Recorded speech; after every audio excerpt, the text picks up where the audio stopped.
is Hagen. That's Brett. Brought to you guys as always by Chinook Seedery. Go use the code SkipperZoo for a 10% discount over there. Also, too, if you want to check out Stat Soldier, it's Dean's website that he made. It's actually really cool. I really recommend going and checking that out as well. But we also had a big signing to go over. But first, Brett, how are you? Obviously, a lot of good football that happened this weekend. I know it wasn't really the best for you, but there was a lot of very good NFL playoff games and the college football playoff games too. But so how you been? Normally, I would say let's talk right about baseball. I'm gonna take 30 seconds to self-reflect because for those who don't know, I'm a Purdue Boilermaker. I went to college, that's my school.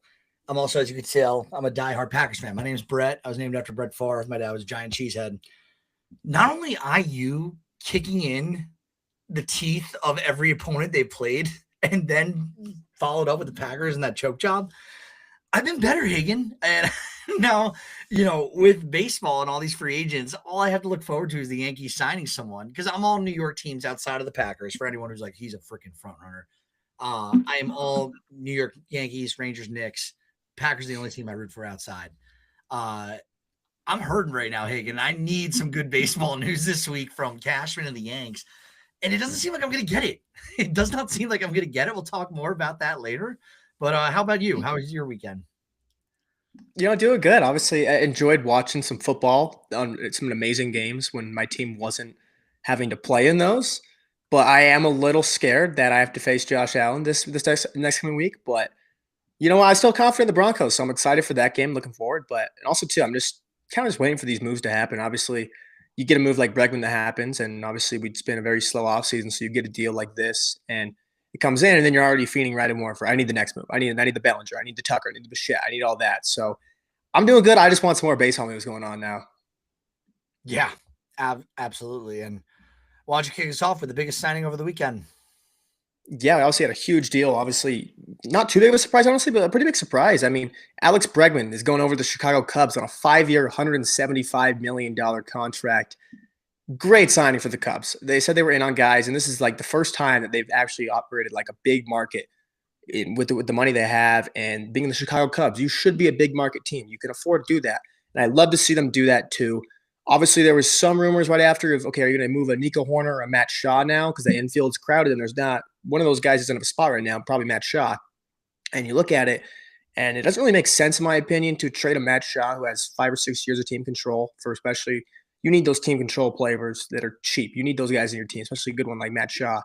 And Nico Horner, too. I'd say he'd be the more likely guy to be dealt, but especially just because he has 1 year left on his deal. But there's reports that I saw that they're not expecting to move him at all unless they're blown away with the deal by any means. So that opens up a different discussion, too, with Matt Shaw. He's going to figure that out. But, I mean, this lineup's one of the best in the National League, if not all Major League Baseball right now. Obviously, it was one of the best in Major League Baseball last year.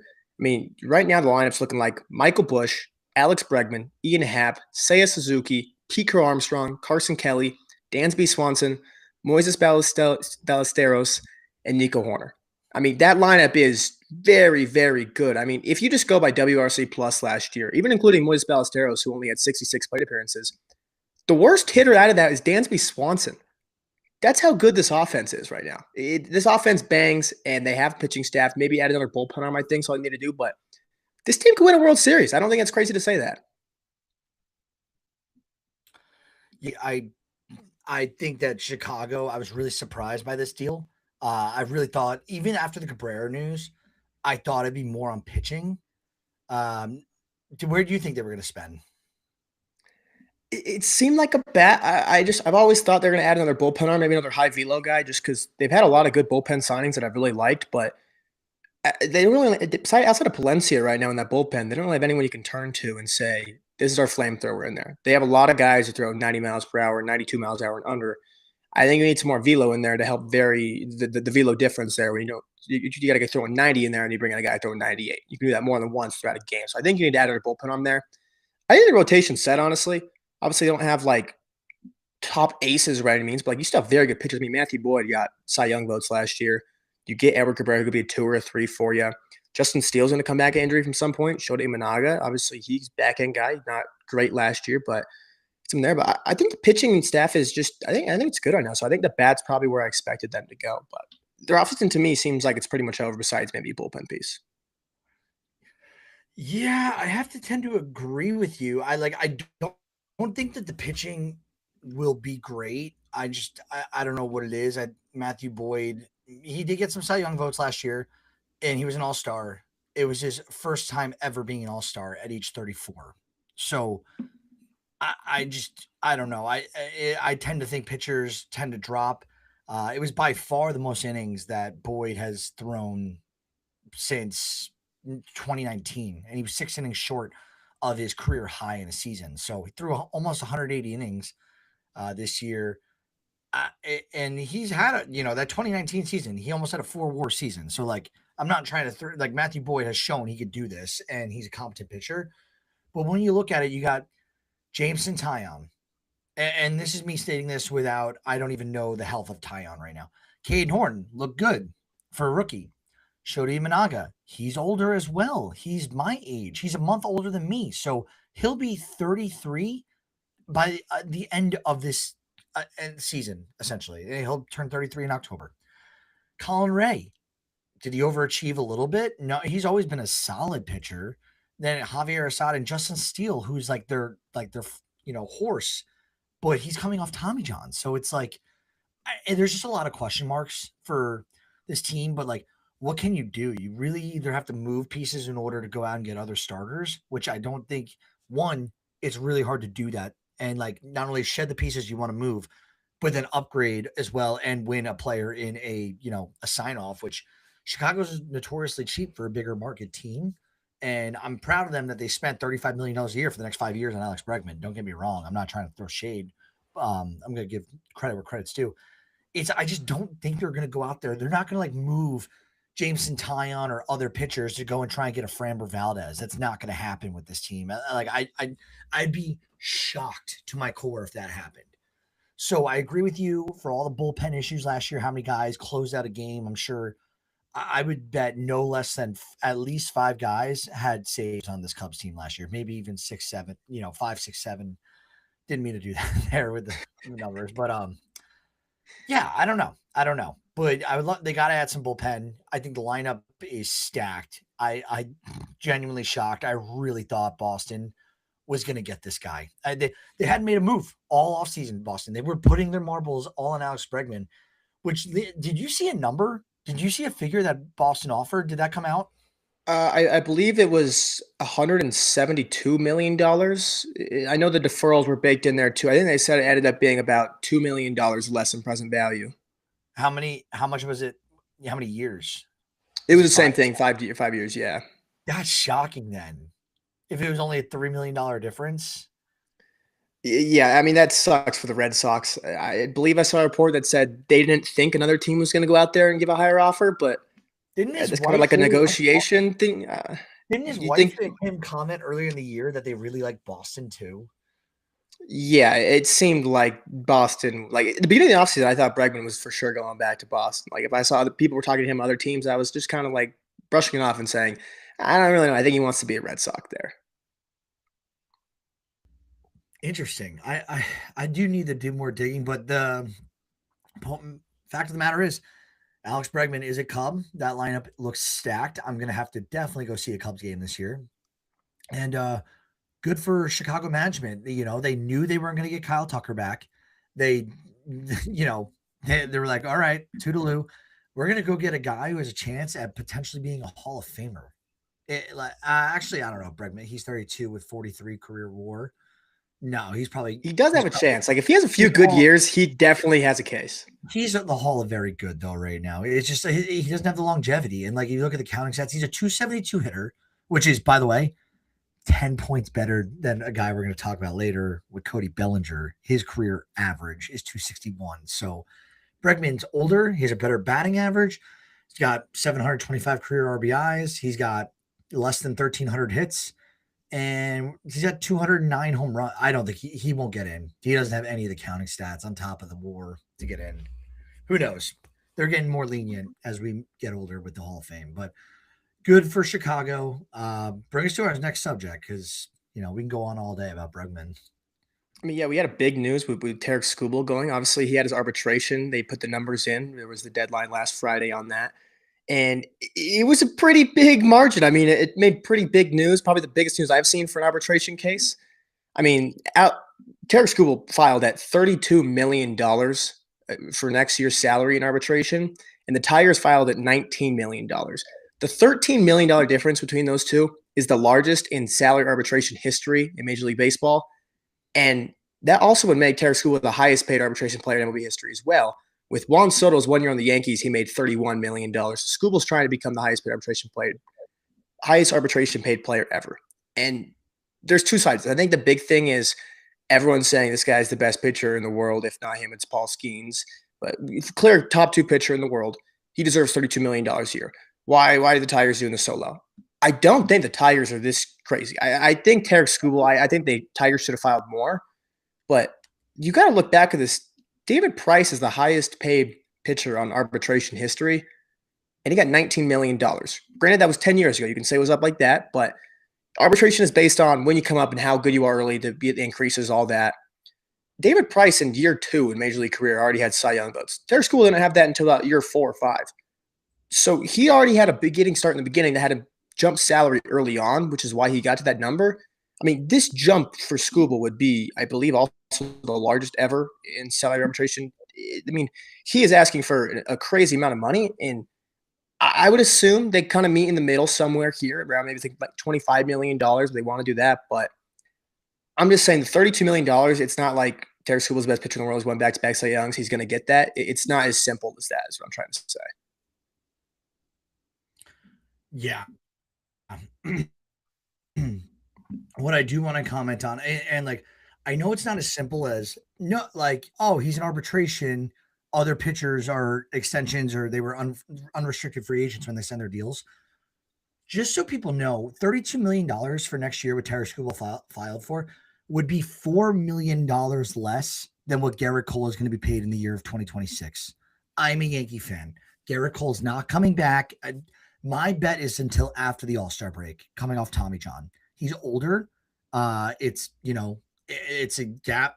It's a thing they can't really play with, especially with Aaron Judge being only so good for so long. Like, they're going to have to be aggressive. And that's what I've been saying for the last better part of 2 years now. Garrett Cole's 35 years old. He's getting $36 million last year. Tarek Skubal is the best damn pitcher on the planet for the last 2 years. And he's asking for $4 million less. And he's significantly younger. And last time I checked, he's healthy. So I don't know how Detroit screwed the pooch on this so bad. I feel bad. I actually bought a Tarek Skubal rookie card from one of my boys who's a Detroit fan. I bought it for him for Christmas. I said, this is my good luck token that Tarek Skubal will remain a Detroit Tiger for the rest of his career. Like, thinking they'll be smart. We have plenty of prospects. We can go get a massive extension done with this guy. Instead, you're losing the best pitcher on the planet. And now you do have prospects, but what are the keywords about prospect, Hagen? They're always unknown. We don't know how good Jose Briseño is going to be. I don't know how good Kevin McGonigal is going to be. I don't know. I don't know. So, I think that Detroit really, like, if I'm a Detroit fan, I'm fucking pissed. I'm not going to lie. And like you talked about David Price, I thought that was a great call up. David Price pitched. How many innings do you think he pitched in his major league career?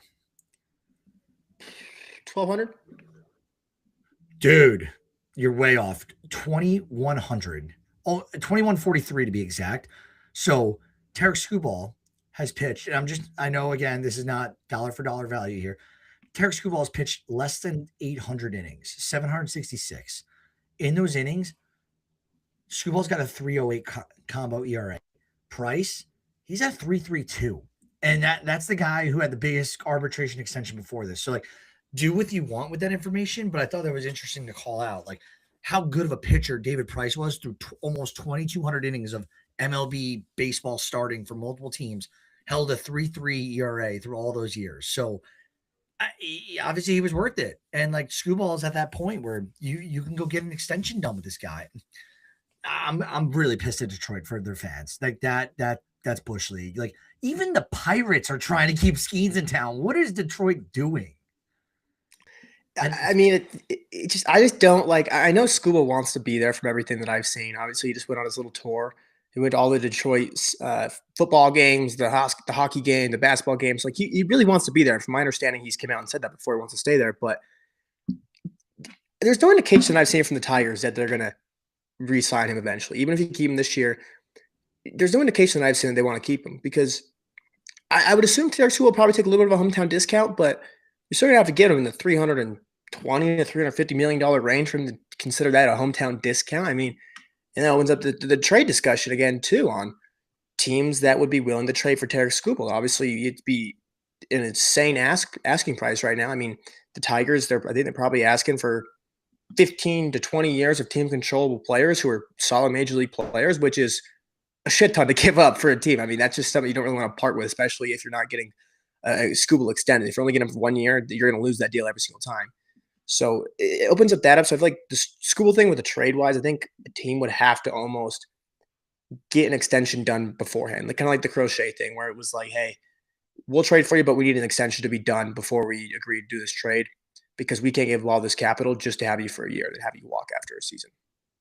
Yeah, and like I Detroit really screwed them. Like those who do not learn from their past are bound. You know that saying about if you don't know your history, you're bound to repeat it. This isn't Detroit Tiger history, but if you're a Detroit executive and you pay attention to the league, what just happened to Shohei Ohtani? And Shohei's value was 5x what Tarek Skubal's worth. And the Angels, they made some moves at the deadline. They tried their best to retain Shohei Ohtani. It was never going to happen, or at least it didn't seem like it was. It didn't. He went to the Dodgers, and the rest is history. He's won 2 World Series since then. Like you can't play chicken with these players. They're gonna take the money every time. Like they should. This is their career, and it's over before 42. Like I'm looking at it like I got another 30 years of work in front of me, and like I'm 32 years old. These guys who are 32, like I'm older than Alex Bregman. I'm like, which is crazy to say. I'm older than Cody Bellinger. These like I know they could probably get jobs and do whatever. They could run a podcast, do what we're doing, and do it better. Like they can, but not everyone does. Like this is the final years of their working, or the next 5, 6, 7 years. They're trying to soak up every dollar they can. And remember, they are also taxed insanely amount on these contracts. I know it's a lot of money and you should never run out once you sign one of these deals, but they got to make it last their entire lifetime. They're also trying to get their family paid and taken care of. Like they're, I don't understand why these teams are playing chicken with these players. Like you're going to lose. And Tarek Skubal now going to be with a different team, definitely in 2027, most likely, maybe even at the end of 2026. And the longer you wait, the less prospect capital you're going to get from a team willing to pay for him. Because it's like, we're only getting him for half a season, or exactly what you just said, Hagen. We didn't get an extension done before this, and we might lose him. So we're not going to give you, our top 5 prospects for this guy. It's not worth it. So I don't know. My blood's boiling now thinking about this. I mean, even too, like they have like this seems the most likely outcome trade wise would be at least the way they've operated so far and everything I've read is that they almost want to just wait until the deadline and just try to see what the value is then. But this is a good Tigers team too. It's not like this team sucks and they're not projected to do well. Like, what happens if it's the deadline and then you trade Tarek Skubal, but you're first in the division? Then it's like you just killed your team around because you just traded away the best pitcher in baseball. The locker room's going to get lost at that point, most likely. You're going to piss your fan base off. It's just going to change everything there, and then you're just not as good as a team now. If you take Skubal off the Tigers, a lot of people don't like him because Tarek Skubal in the playoffs is like that guy's the mound. You feel like the Tigers are going to win that game. So you have to worry about that. And then if you do keep him at the deadline and you don't trade him at all, you give him the qualifying offer and you get a first-round draft pick after that, which is, first-round draft pick is good, but for Tarek Skubal, that's nothing there. So that's just kind of the risk you got to take there. So I know Tigers fans don't want to hear this, but my thoughts on it are just looking at the best overall, like for the franchise's future. I don't think the Tigers can win a World Series this year. That's just my opinion there. If you're not going to re-sign them, I say just trade them now and get the controllable prospects and guys. Not even prospects. You can get guys who are major league ready for these teams like the Mets and the Dodgers that can offer them. They can get the guys who can fill into your lineup and your rotation immediately, like right now. I'm almost willing to bet my Willie Mays, my Mickey Mantle, and my Hank Aaron baseballs that are signed right here to my right that the Tigers will not win a World Series this year. Right now. Like as the roster is today, January 12th, 2026 at 7:57 p.m. Eastern time, I would make that bet. They're not good enough. They're not. The offense is depending on like guys like Spencer Torkelson having great years and Parker Meadows like really rebounding from a very disappointing 2025 campaign. And I know he was dealing with injuries the year prior to that, but like, you know what I'm saying? There's so many question marks on this team. The one consistent thing you had was, hey, we have control of this guy. We could pay him and we could secure the best pitcher in the world for now for at least 5 years. He wanted to be a top, 32 million puts him just inside the top five payroll players right now. It would be behind Zach Wheeler at $42 million a year. Zach Wheeler is probably not going to play this season. I should actually, I take that back. I shouldn't say it like that. Zach Wheeler's dealing with blood clots and very serious health things going on. His status is a black mark. I can't even comment on it because we just don't know. Jacob DeGrom, $38 million. Last time I checked, I think Tarek Skubal is a little bit more healthy than Jacob DeGrom when it comes to health issues. Garrett Cole, 36 million, also 35 years old, coming off Tommy John. Tyler Glass now for 32.5 million. I take Tarek Skubal over Tyler Glass now, whose arm is made of glass, it seems like, because he never eclipses 120 innings a year. I take Skubal as well. And then the number 5 is Sonny Gray, who the Red Sox just shelled out and traded for $31 million a year. It seems like a pretty obvious answer to me, Detroit. I don't know what we were thinking here. Yeah, I mean, it just the best thing for the franchise going forward is to just trade him right now because I just don't want to see the Tigers lose Tarek Skubal and then So just get a draft pick back. last thing I want to ask you now, where's Skubal? Who is the next team Tarek Skubal plays for? I am like 99.9% set on it's the Dodgers or the Mets. The Mets. Okay. That's not a bad. The Mets have the money. They have the capital. They have the prospect capital. I think they have the right type of owner who's going to be aggressive and get it done. That's not a bad bet, and that's not even. I don't even think that's a bias bet. I think the Mets just actually have the prospect capital and the cash to do it, and they need as good as their young pitching looks. Why would you not sign a proven guy who just came off back-to-back Cy Young seasons when you can afford him? And it's probably the biggest need too of the team right now is a true frontline starter. I mean, that's the biggest need they have right now. Gotcha. By the way, we have someone in the chat who's telling us the Red Sox offered 5 years, 165 million. So it's $10 million less. Right. Did you see a different number? But I could have just read that. I just could have had that wrong in my mind. But thank you for whoever that was correcting me on that. and John Henry would not give Bregman the no trade clause. So it seems like there was a few things in here. This guy is really commenting on our stuff. I love it. But yeah, let's jump. I want to hear your take on Cody Bellinger and what's going on in his camp right now. Yeah, this one I added this last second just because I've been so pissed off at this for the last 2 days when this came out. So if you guys didn't see, John Heyman and Bob Nightingale both reported that the Yankees offered Cody Bellinger a 5-year deal worth 155 to 160 million dollars with no deferrals in there too. So very good contract, more money than Kyle Schwarber. That's the same money as Pete Alonso. That's the type of deal we're looking at here. Bellinger's camp is still way off. Him and Scott Boras want at least 7 years on a deal. I think that is asinine. Who's giving Cody Bellinger 7 years here? If I'm the Mets, I know the Mets have been mocked a little bit to get Bellinger. I don't want the Mets even giving Bellinger 5 years. I see Yankees fans even saying, I don't want to give Bellinger $155 million for 5 years. I mean, I think that's the best offer he's going to get. I don't see a team giving him more than that money in that many years. I don't see a team going 6 years. I don't see him going the number above that. I don't see them going close to $200 million.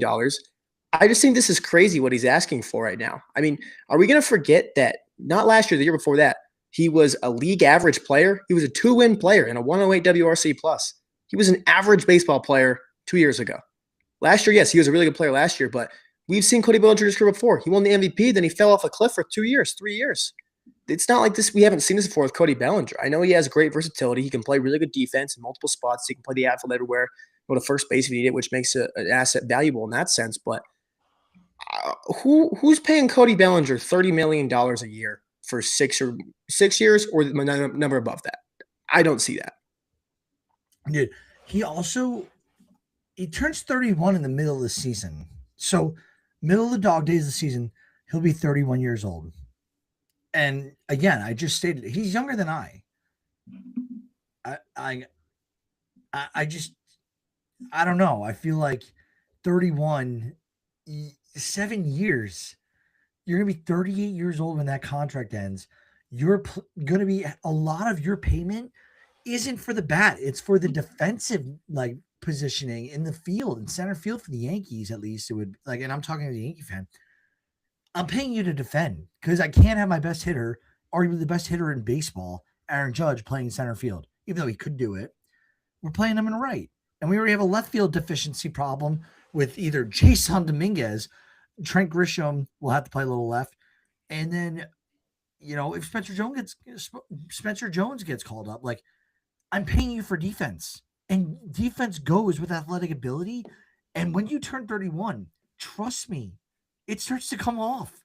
Like, I know I'm not a professional athlete, but come on. Like this is how all sports work. Like, look at anyone what the average ages in these leagues are. I don't get what Bellinger's doing. I think Scott Boras is screwing another client where he's not going to get the money that he thinks he's going to get. And like the Yankees, it seems to me all offseason they've been playing really coy with look at their signings. They've spent like 22, like something like in the 20 millions this year in free agents. But all they've done is like, hey, we re-signed Ahmad Rosario to be a bench bat for us. We signed a couple relievers because we lost a few relievers. We didn't want to pay them. They have a lot of money on the books with like Fried, Rodon, Cole, Judge, and Stanton. That's a lot of their occupied money. They're trying to make these things work with band-aids right now. And like fair, they've spent a lot of money. I would be shocked if they go after Bichette or Tucker. They keep saying their names, but I think other teams are ultimately going to sign those two guys. I don't know what the Yankees' plan is, but they're just saying, you know what? We played a gamble with Trent Grisham on his qualifying offer. We didn't think he'd accept. He did. We already have an outfielder who had a fantastic year last year. He's only a year or so older than him, I think. I'll check Grisham's age, but I think Grisham's 31 as well. yeah. So it's and Grisham, I'm just I don't know. Grisham is I'm okay with Grisham. He's got 2 Gold Gloves. Had a fantastic year batting last year as well. 34 bombs. He's playing in a short porch at Yankee Stadium. I just think that Grisham being a lefty, you kind of get a lot of value that Bellinger also has. You know what I mean? Like they have Grisham there. So it's not as big of a name, but the Yankees now can go after someone else. I mean, that's what it opens up to is the next thing is if they're going to go with Bellinger, they've already been reported. I know John Heyman just put out a report about 30 minutes before he hopped on here that they've already reached out for Nico Horner, sorry. And he's obviously not going to get traded. At least it's not seeming like unless they blow him out of the water, but the Yankees aren't going to part with least prospects to give Nico Horner, I don't think. And then they talked about Luis Robert Jr., who I think would be a really good addition there, actually. And that's someone I want on the Mets.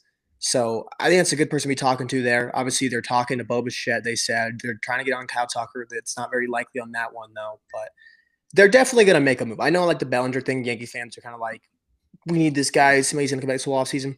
You're going to get somebody. You're going to get a very solid baseball player if it's not Cody Bellinger. If I'm the Yankees right now, I do think the Cubs will move Nico Horner because, and like a lot of people have been talking about this, how the Cubs they don't pay like a big market team, and like they haven't been a top 10 in the payroll since like 2019 or something like that. So it's been a few years they haven't been a top 10 in payroll. I think that the Cubs would be a good trading partner because they probably want to shed Nico Horner and that contract, let Matt Shaw get a few more at bats or someone else. I could see that happening. I don't think Nico Horner would command the prospects that like people would think. I think he would command a prospect or two, but like the Yankees have intriguing names, and like their pitching department's done a great job with like guys like Henry Lane and Carlos Lagrange to get moved, or even Ben Hess is sitting there. Chase Hampton as well. They still have their names they can move, and they can move a Will Warren. They could and like to a younger, controllable starter, like someone that Chicago would actually flourish with how old their starting rotation is right now. So I could see them making a deal for Horner. If not, I love the idea of Luis Robert Jr. The White Sox are in rebuild mode. They've wanted to get rid of Robert Jr. for years, it seems like. His name's constantly flashed in trade talks because, let's be honest, he's one of the most polarizing players in baseball. And the Yankees, they love non consistent guys, they love the polarizing guys. So I think the Yankees could do it. I think you bring up a great point there. And I think that Cody Bellinger is right now just he's digging a hole for himself being with I don't think that Scott Boras is the agent to be with. He's not the premier agent to be with anymore. Maybe by dollars he is, but I don't know. I don't think he's done well for his clientele as of late. Um but yeah, let's keep moving. What do we want to talk about? So the Rockies, they added we're moving to our MLB news and injuries. So the Rockies, they added a speedy outfielder with some versatility, Jake McCarthy from the D-backs for minor league right-hander Josh Groves. They did this on Saturday. So McCarthy, he's 28 years old, slash 260, 324, 381, and 24 bombs and 83 steals across the last 5 seasons with the D-backs. So he avoided arbitration with a $1.5 million deal. Dude, I love this deal for Colorado. 1.5 million, and you're getting a player like this. A solid player for 1.5 million. I mean, for the price, it's like it's very, very cheap. Obviously, wasn't good really last year, which sucks. But obviously, you said those numbers weren't bad that you just listed there over the last 5 years. So I like this too for the Rockies. I mean, they're the type of team where why not just try to move a guy that you don't really need in that arm you give up. Just go get a Jake McCarthy and see what you can get in there. See if you can get anything in there. Obviously, you're just trying to find something to work in Colorado right now. They can afford if this is an absolute disaster and he is the same thing he was last year because the Rockies aren't going anywhere. They're in a full rebuild mode. They just need to find some guys to just find some players, someone to be good. Even if he doesn't fit their window, they can trade him later down the road. So I love seeing the Rockies just take shots on this. Yeah, the Dodgers, they added some infield depth on Friday. They agreed to deals with Andy Ibanez on a 1 year deal. And they also agreed to a deal that was unconfirmed yet, but with Ryan Fitzgerald. So Fitzgerald was a shortstop for the Giants the last couple of years. He had a really intriguing year 2 years ago. Seemed like he fell off obviously last year, but Dodgers are interested. They see some. So Ibanez and Fitzgerald, I'm assuming, will be added to the 40 man. Very curious to see how they pan out, but the Dodgers clearly they know a thing or two about baseball. So when they add a guy, we're going to take notice. St. Louis, they add Ryan Stanek. So I feel like you got to take this one. He's a former Met, no? Yeah, I mean, he was on the Mets last year. He was not very good last year with the Mets, but I still love this deal. I mean, Ryan Stanek, because I know Mets fans, you bring up that name and they don't even want to listen to you and they will just attack you if you bring up that name in the first place. But this guy is still a very, very good pitcher. He can still be a very good pitcher, I should say. Obviously, he wasn't good last year. He still has very high velo. He has some very good stuff. It just comes down to almost a feel and a trust thing from what I saw with him last year. There were just times where you just knew he was throwing a fastball. He couldn't throw a slider, he couldn't throw a splitter, and it was a fastball. And I get he throws 100 miles an hour, but if you're throwing fastballs middle on and people know it's coming, it's not really going to vote well for you in the results department there. But I like this. I like the signing from the Cardinals there. Obviously, Stanek. This is a guy where to slot in the back end of their bullpen for him right now. And also, too, if he's good at the deadline, you flip him and get some prospects for him. That's why I love this. Are you a are you under the assumption that the Cardinals are in full rebuild mode with year one under Heim Bloom, or do you think they're just trying to piece together a contender for this year? I don't think they really can win the division by all. I can see them going rebuild, but not like a full whatever a 60 win team. I think they can still be a 75 win team. But obviously, there's some more moves to come that will kind of dictate that. Obviously, the Brendan Donovan's moved, but they seem like all the deals they've signed so far are guys where it's almost like, hey, let's just see how we're kind of at the deadline. If we're not doing good, we can trade them. That's kind of the deals they've done, especially the deal like a Dustin May, for example. So I'm in on the rebuild train on that. So this is the one thing that I've been thinking about. So, and it's all about this Bellinger news. Actually, is to bring it back to that for a quick second. So, imagine the Yankees. They punt on Bellinger. They got their guys in Grisham. They got Judge. They got a mixed combo of Ahmad Rosario and Jason Dominguez able to play left field. They really need to call up Spencer Jones. Maybe he plays a little bit of left field. Who knows? I feel like Spencer Jones is going to play more DH or first base, but I'm saying they have options. Now, in order to improve the lineup and the deficit, if there is a big deficit, which there could be, because let's not forget Bellinger is a former MVP, and what Trent Grisham did last year. I'm going off last year though. Grisham was an excellent hitter. What happens if the Yankees strike a deal with the Cardinals and get Nolan Arenado? They send over Ryan McMahon, their current third baseman, who's under a 6-year, $70 million deal. So it's not terrible in terms of like actual money. So he made $12 million last year. Do you think the Cardinals in any world for a couple prospects, specifically pitching, right? He's going to get $16 million this year, $16 million the net in 2027. Then he's an unrestricted free agent at age 33. And based off his bat, I don't know if he's going to sign anywhere, but he's an elite defender. And I think that this can make moves for everyone. Like both teams are switching it up at third base. I think that the Yankees can get a better bat and an older veteran, which they love doing. They love trading for guys and signing guys when they're out of their primes. Who's to say that that can't be the move to kind of replace the deficit between Grisham and Bellinger in the outfield for the Yanks? I mean, I like the bid thing for the Yankees there too, and obviously too, he's given the Cardinals a list of 5 teams that he would accept a trade to, and the Yankees are on that list, which is benefits you there. Obviously, other teams are there: the Dodgers, Padres, Red Sox, and Astros. He said he's been willing to waive it for other teams too, but would have to see the deal first and all that. But I just don't know. My whole thing is I just think Nolan Arenado's a little washed now. I know the Yankees just need kind of anything in there. I just don't know if I just can't see the Yankees saying, you know, we miss out on Bellinger. Arenado's the splash we're gonna make here because I just think he's going downhill and he's just older now, and that's nothing against him. He's still a very, very good baseball player, but I just don't think that's the kind of splash that I think is going. I think at that point you just rather stick with McMahon, in my opinion. Yeah, I don't know. The bat is just not good. Like 20 home runs last year. He did strike out like 180 plus times. Batted just above like maybe his weight. Like he barely batted 200. Um, I don't know. I think that the Yankees need to shed some money, even though Arenado isn't really going to do that for them based off what he's making. I'm not even sure what his contract is, but McMahon's making 16 million. I would assume Nolan Arenado is making a little bit more. McMahon, they give up the defense, they get Arenado, they give up some prospects. Then it goes Arenado, shortstop would be Volpe, second would be Jazz, first would be Ben Rice. It's And not a bad real lineup. quick on the Arenado contract, he has this year he's going to make $27 million, and in 2027 he makes $15 million before becoming a free agent.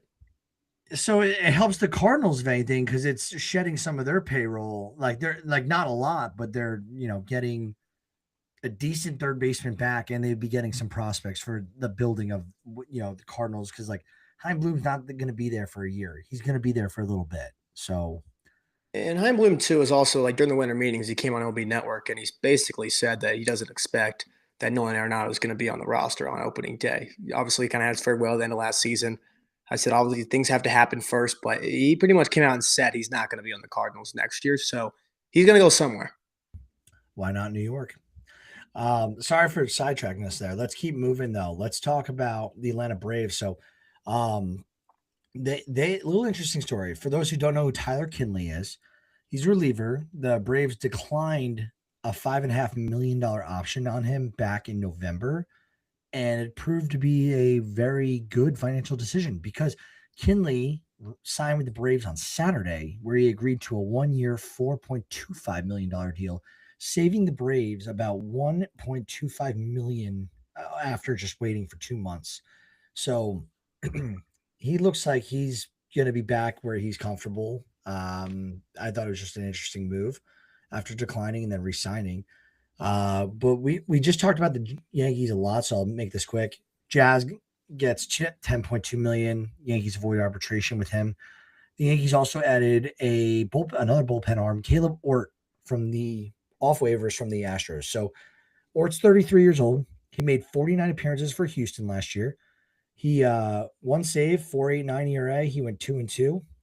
So he had a career high in games, innings, and strikeouts last year.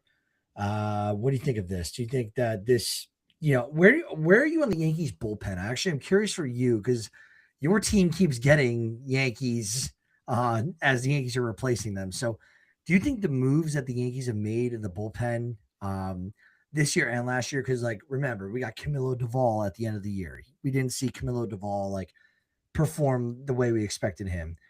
They have Jake Bird. They have Tim Hill. They have David Bednar now. A lot of fresh names of the last year and a half, and now Caleb Ort. So, what do you think about the Yankees bullpen?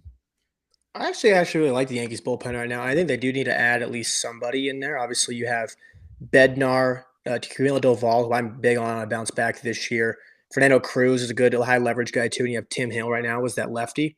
I love those four. And obviously, you have Paul Blackburn in there as a long relief guy, but I think you got to get somewhere else in here. And looking at it too, like your other lefty right now is Brent Hedrick. I don't think you want Brett Hendrick as your lefty right now. Obviously, you can option him. So I think what's more likely going to happen here is the Yankees option Brett Hedrick, and then they go get another left-handed pitcher. Obviously, there's not that many great ones available right now in free agency, so I would assume a trade's probably the best way to go on that aspect. Yeah, I forgot about Fernando Cruz just because he dealt with those two IL stints last year. And he's newer to the team. Um, let's talk about someone making a dumb decision. So, it's baseball. What do we have? Another performance enhancing drug suspension. People, if you're listening to this show and you're not a baseball fan, one, good for you. But two, there's one thing in baseball that you should know.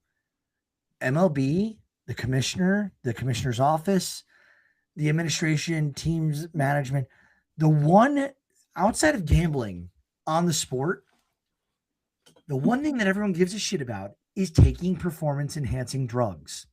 They don't even. When's the last time you think they send out a marijuana test to a team?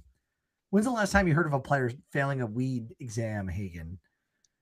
If I'm not mistaken, I think they made it legal now. Even better. Like my point is, like they don't care. They don't, like Aroldis Chapman fired a Glock off next to his girlfriend's head multiple times in an argument. He got a 45 game suspension or whatever he did. It was bullshit. He got barely suspended. And now Max Kepler, who took a performance enhancing drug after he had a sub 700 OPS last year, gets caught now and he's getting 80 games. 80 games. I can't even believe this story right now. And Max Kepler is older, right? Isn't he like 33? Yes, I believe he's 32 right now. He's going to be 33 next year, if I'm not mistaken. It's just, I don't know why they think they're going to get away with taking taking performance enhancing drugs. He's 32. You're correct. Yeah, that's my thing too. Is like I just don't know how they do it and expect to not get caught. Obviously, they have. I would just like to hear the reasoning at least. Just hear like, hey, obviously not the reason why I took it, but why they thought they could get away with it. That's just kind of want to hear. But obviously, just he took steroids and he still is not a very good baseball player. For 2 years now, he's been a 10% below league average hitter. I think there's a winner here in this situation. Surprisingly enough, in my opinion, guys like Barry Bonds, like Mark McGwire, guys like those guys. I think it just gives them more fuel to just say, like, the steroids aren't the ones that's making us good. Yes, the home run totals probably went up a little bit. You're staying healthier, obviously, throughout the year, longer there. But, I mean, the dude took steroids, and he still was not a good player this year. Dude, one, spot on with that take. Yes. I'm not getting into a whole PD Hall of Fame conversation here, but I've always been under the assumption, yes, PEDs help. Obviously, it's in the name, performance enhancing drugs. So that's not my issue. It's that you're not taking a steroid does not make you as good as Barry Bonds and hitting a baseball. Like that just plain and simple. It might help with the distance, which is a whole different argument. And I understand why people are out on Bonds. Fair. That's a whole different concept. But Max Kepler was awful last year. And he just got taught taking for essentially what makes cows beefy. taking what the 2,000-pound animals take to get beefier. Like, what? Like, I don't know. It's just dumb. It's the dumbest thing in the world to me. Like, if you're a player gambling on baseball, if you're a major league player gambling on baseball, and then if you're a major league player doing performance enhancing drugs, it is just the two biggest no-nos in the league. It seems like everyone gets caught who does it. And sure, I'm sure there's a player here or there who's doing this stuff who's not getting caught. It will come back to haunt them. You can only hide for so long, especially in this day and age of technology and digital receipts. Like, I don't think any of these guys are hackers on the side and like learned how to like delete their financial transaction history and stuff like that. So we'll see. We'll see. Max Kepler is turning 33, by the way, in a month. So 33 years old, suspended for 80 games, 2 years of horrible performance. He just might have wrote his death sentence to the Major League Baseball. I don't know if he's going to get. Do you think he gets re-signed after this?